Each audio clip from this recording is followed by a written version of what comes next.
ನಮಸ್ಕಾರ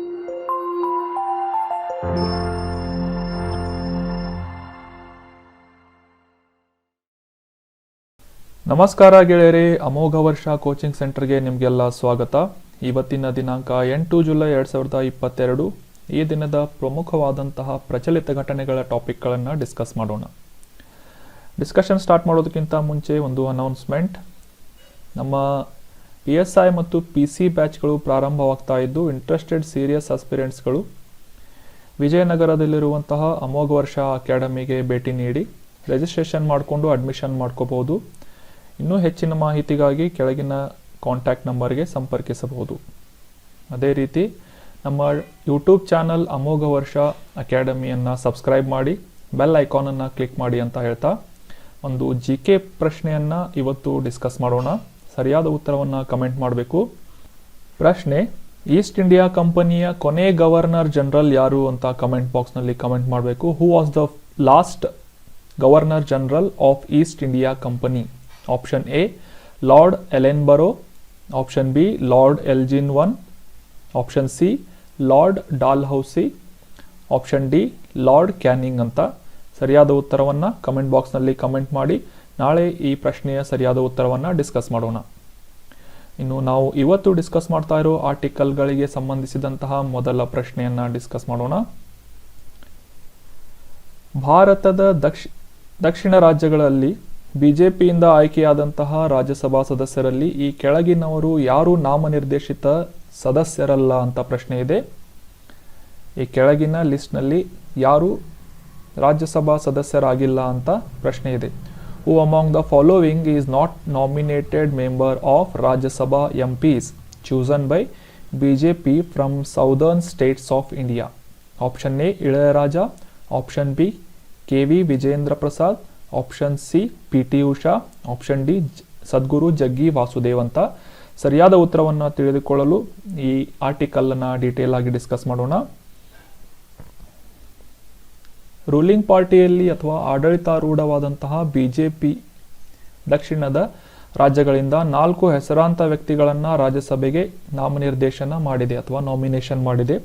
ಅವರಲ್ಲಿ ಕ್ರೀಡಾ ಐಕಾನ್ ಅಥವಾ ಸ್ಪೋರ್ಟ್ಸ್ ಐಕಾನ್ ಆದಂತಹ PT ಉಷಾ ಅವರು, ಸಂಗೀತ ಮಾಂತ್ರಿಕರಾದಂತಹ ಇಳಯರಾಜ ಅವರು, ಮತ್ತು ಚಿತ್ರಕಥೆಗಾರರಾದಂತಹ KV ವಿಜೇಂದ್ರ ಪ್ರಸಾದ್ ಅವರು, ಮತ್ತು ನಮ್ಮ ಧರ್ಮಸ್ಥಳದ ಧರ್ಮಾಧಿಕಾರಿಯಾದಂತಹ ಸ್ಪಿರಿಚುವಲ್ ಲೀಡರ್ ಆದಂತಹ ವೀರೇಂದ್ರ ಹೆಗ್ಗಡೆಯವರನ್ನು ರಾಜ್ಯಸಭಾ ಸದಸ್ಯತ್ವಕ್ಕೆ ನಾಮನಿರ್ದೇಶನವನ್ನು BJP ಸರ್ಕಾರದಿಂದ ಮಾಡಲಾಗಿದೆ.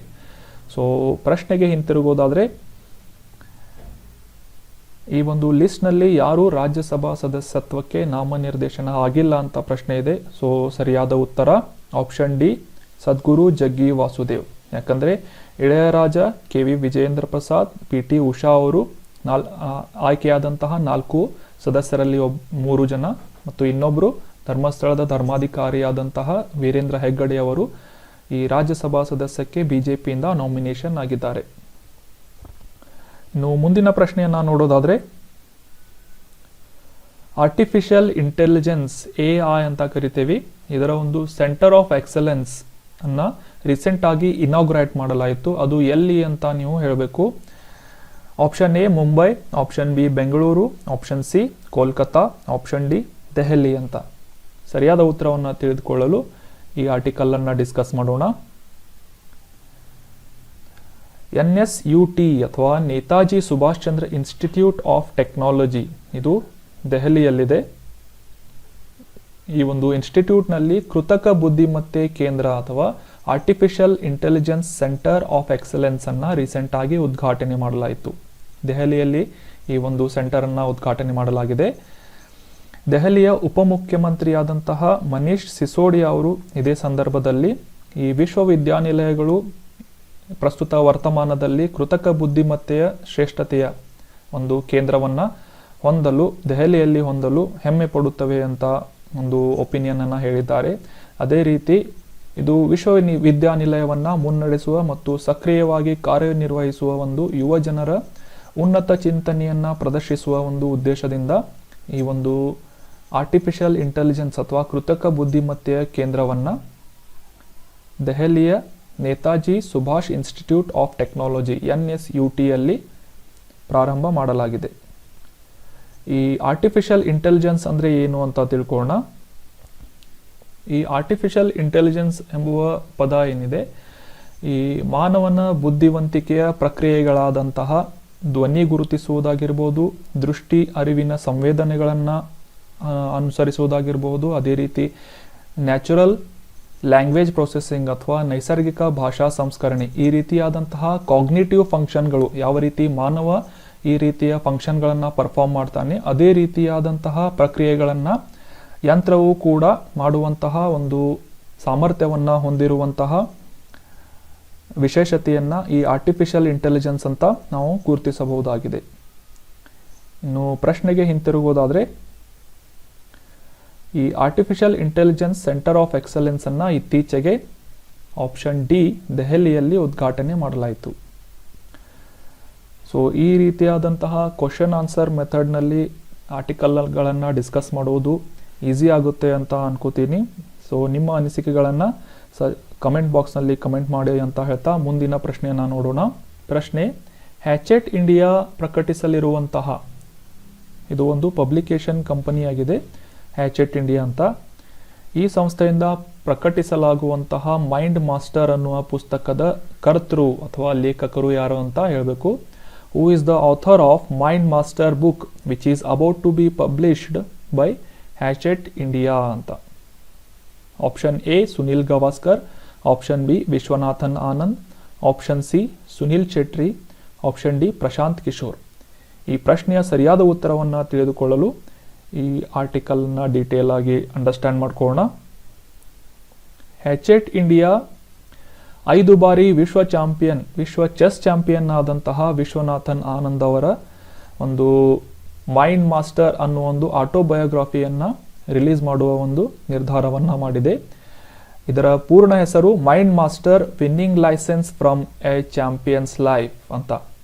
ಇದರ ವಿಸ್ತೃತ ಪೇಪರ್ ಬ್ಯಾಕ್ ಅಥವಾ ಒಂದು ಹಾರ್ಡ್ ಕಾಪಿಯನ್ನು ರಿಲೀಸ್ ಮಾಡುವ ಒಂದು ಉದ್ದೇಶವನ್ನು ಪ್ರಕಟಿಸಿದೆ. ಅದೇ ರೀತಿ ಸಾಂಕ್ರಾಮಿಕ ರೋಗದ ಹಿನ್ನೆಲೆಯಲ್ಲಿ ಅನಿಶ್ಚಿತತೆ ಮತ್ತು ವೇಗವಾಗಿ ಬದಲಾಗುತ್ತಿರುವಂತಹ ವಾಸ್ತವಗಳನ್ನು ಹೇಗೆ ನ್ಯಾವಿಗೇಟ್ ಮಾಡಬಹುದು ಎಂಬುವ ಒಂದು ಸಜೆಷನ್ಗಳನ್ನು ಕೂಡ ವಿಶ್ವನಾಥನ್ ಆನಂದ್ ಅವರು ಈ ಮೈಂಡ್ ಮಾಸ್ಟರ್ ಅನ್ನುವ ಒಂದು ಪುಸ್ತಕದಲ್ಲಿ ಹೇಳಿದ್ದಾರೆ. ಈ ಪುಸ್ತಕ ಜುಲೈ 15ರಂದು ಪಬ್ಲಿಷ್ ಆಗುವಂತಹ ಸಾಧ್ಯತೆ ಇದೆ. ಇನ್ನು ಈ ಮೈಂಡ್ ಮಾಸ್ಟರ್ ಅನ್ನುವ ಪುಸ್ತಕ ವಿಶ್ವನಾಥನ್ ಆನಂದ್ ಅವರು ಲೇಖಕ ಪತ್ರಕರ್ತರಾಗಿರುವಂತಹ ಸುಜಾನ್ ನಿನನ್ ಇವರೊಂದಿಗೆ ಈ ಪುಸ್ತಕವನ್ನು ಬರೆದಿದ್ದಾರೆ. ಇನ್ನು ಪ್ರಶ್ನೆಗೆ ಹಿಂತಿರುಗೋದಾದರೆ, ಹ್ಯಾಚೆಟ್ ಇಂಡಿಯಾ ಪ್ರಕಟಿಸಲಿರುವಂತಹ ಮೈಂಡ್ ಮಾಸ್ಟರ್ ಪುಸ್ತಕದ ಲೇಖಕರು ಆಪ್ಷನ್ ಬಿ ವಿಶ್ವನಾಥನ್ ಆನಂದ್ ಅಂತ. ಮುಂದಿನ ಪ್ರಶ್ನೆಯನ್ನು ನೋಡೋಣ. ವಿಶ್ವದಲ್ಲಿ ಅಕ್ರಮ ಹಣ ವರ್ಗಾವಣೆಯ ಚಟುವಟಿಕೆಗಳ ಕಾವಲುಗಾರರಾಗಿರುವಂತಹ ವಾಚ್ ಡಾಗ್ ಆದಂತಹ FATF ಈ ಸಂಘಟನೆಯ ಪೂರ್ಣ ವಿಸ್ತೃತ ರೂಪ ಯಾವುದು ಅಂತ ಗುರುತಿಸಬೇಕು. What is the full form of FATF organisation which is the watchdog of anti money laundering activities in the world ಅಂತ. Option A federation of anti terror task force, option B financial action task force, option C financial anti terror task force, option D functional accounting task force ಅಂತ. ಸರಿಯಾದ ಉತ್ತರವನ್ನು ತಿಳಿದುಕೊಳ್ಳೋದಕ್ಕಿಂತ ಮುಂಚೆ ಈ article ಅನ್ನು discuss ಮಾಡೋಣ. News ಏನು ಅಂತಂದರೆ, ಸಿಂಗಾಪುರದ ಟಿ ರಾಜ್ಕುಮಾರ್ ಅವರನ್ನು ಈ FATFನ ಅಧ್ಯಕ್ಷರನ್ನಾಗಿ ನೇಮಿಸಲಾಗಿದೆ.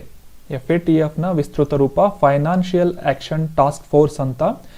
ಇದರ ಉದ್ದೇಶ anti money laundering watch dog ಅಥವಾ ಈ ಮನಿ ಲಾಂಡ್ರಿಂಗ್ ಅಂತಂತಂದರೆ ಬ್ಲ್ಯಾಕ್ ಮನಿಯನ್ನು ವೈಟ್ ಮನಿಯಾಗಿ ಕನ್ವರ್ಟ್ ಮಾಡುವಂತಹ ಈ ಅಕ್ರಮವಾದಂತಹ ಚಟುವಟಿಕೆ ಏನಿರುತ್ತೆ ಅದಕ್ಕೆ ಆಂಟಿ ಮನಿ ಲಾಂಡ್ರಿಂಗ್ ಅಂತ ಕರೀತಾರೆ. ಸೊ ಈ ರೀತಿಯಾದಂತಹ ಮನಿ ಲಾಂಡ್ರಿಂಗ್ಗಳನ್ನು ತಡೆಗಟ್ಟುವಂತಹ ನಿಟ್ಟಿನಲ್ಲಿ ಕೆಲಸ ಮಾಡುವ ಒಂದು ಸಂಸ್ಥೆ FATF ಆಗಿದೆ. ಇದರ ಸದ್ಯದ ಅಧ್ಯಕ್ಷ ಟಿ ರಾಜ್ಕುಮಾರ್ ಇವರು ಸಿಂಗಾಪುರದ ಮೂಲದವರಾಗಿದ್ದಾರೆ. ಟಿ ರಾಜ್ಕುಮಾರ್ ಅವರು ಇಲ್ಲಿಯವರೆಗೆ ಈ ಒಂದು ಹುದ್ದೆಯನ್ನು ಮಾರ್ಕಸ್ ಪ್ಲೇಯರ್ ಅವರ ಒಂದು ಉತ್ತರಾಧಿಕಾರಿಯಾಗಿ ಹೊಸ ಅಧ್ಯಕ್ಷರಾಗಿ ಆಯ್ಕೆಯಾಗಿದ್ದಾರೆ. ಇವರು 2 ವರ್ಷಗಳ ಕಾಲ ತಮ್ಮ ಅಧಿಕಾರಾವಧಿಯ ಒಂದು ಸೇವೆಯನ್ನು FATFನ ಸಂಸ್ಥೆಯಲ್ಲಿ ಸಲ್ಲಿಸಲಿದ್ದಾರೆ. ಇವರು ಈ ಹಿಂದೆ ಸಾಕಷ್ಟು ಸಮಯದಿಂದ ಜಾಗತಿಕ ಭಯೋತ್ಪಾದನೆ ಹಣಕಾಸು ವಿರುದ್ಧ ಸಾಕಷ್ಟು ಕೆಲಸವನ್ನ ಮಾಡಿದ್ದು, ಅಧಿಕಾರ ವಹಿಸಿಕೊಂಡಲೇ ಈ FATF ಅನ್ನ ಇವರ ಅವಧಿ ಜುಲೈ 2022ರಿಂದ ಜೂನ್ 2024ರವರೆಗೆ ಮುಂದುವರಿಯಲಿದೆ. ಈ ಕುಮಾರ್ ಅವರು ತಮ್ಮ ಉದ್ದೇಶಗಳನ್ನು ಈ ಒಂದು ಮನಿ ಲಾಂಡ್ರಿಂಗ್ ಅನ್ನ ತಡೆಯುವ ನಿಟ್ಟಿನಲ್ಲಿ, ಟೆರರ್ ಫೈನಾನ್ಸಿಂಗ್ ಅನ್ನ ತಡೆಯುವ ಒಂದು ನಿಟ್ಟಿನಲ್ಲಿ ಕೆಲಸ ಮಾಡುವ ಒಂದು ಉದ್ದೇಶವನ್ನ ವ್ಯಕ್ತಪಡಿಸಿದ್ದಾರೆ ಈ ಒಂದು ಸಂದರ್ಭದಲ್ಲಿ.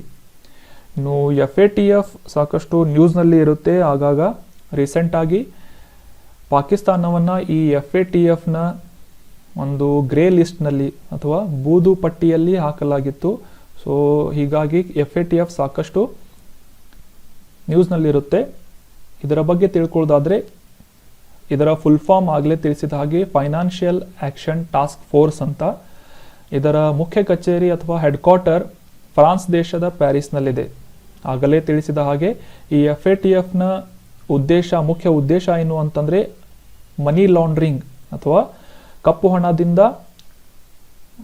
ಈ ಬಿಳಿ ಹಣ ಅಥವಾ ವೈಟ್ ಮನಿ ಅಂತ ಏನು ಕರಿತೇವೆ, ಲೀಗಲ್ ಮನಿಯನ್ನಾಗಿ ಕನ್ವರ್ಟ್ ಮಾಡುವಂತಹ ಕೆಲವೊಂದು ಅಕ್ರಮಗಳನ್ನು ತಡೆಯುವುದು, ಅದರೊಂದಿಗೆ ಈ ಟೆರರ್ ಫೈನಾನ್ಸಿಂಗ್ ಅಥವಾ ಭಯೋತ್ಪಾದನೆಗೆ ಹಣಕಾಸು ನೆರವು ನೀಡುವಂತಹ ಸಂಸ್ಥೆಗಳ ವಿರುದ್ಧ ಹೋರಾಡುವುದು ಈ FATFನ ಮುಖ್ಯ ಉದ್ದೇಶ ಆಗಿದೆ. ಇದರ ಪ್ರಧಾನ ಕಚೇರಿ ಫ್ರಾನ್ಸ್ ದೇಶದ ಪ್ಯಾರಿಸ್ನಲ್ಲಿದೆ. ಇನ್ನು ಇದರ ಸ್ಥಾಪನೆಯನ್ನ ನೋಡೋದಾದ್ರೆ 1989ರಲ್ಲಿ ಇದರ ಸ್ಥಾಪನೆಯಾಗಿತ್ತು.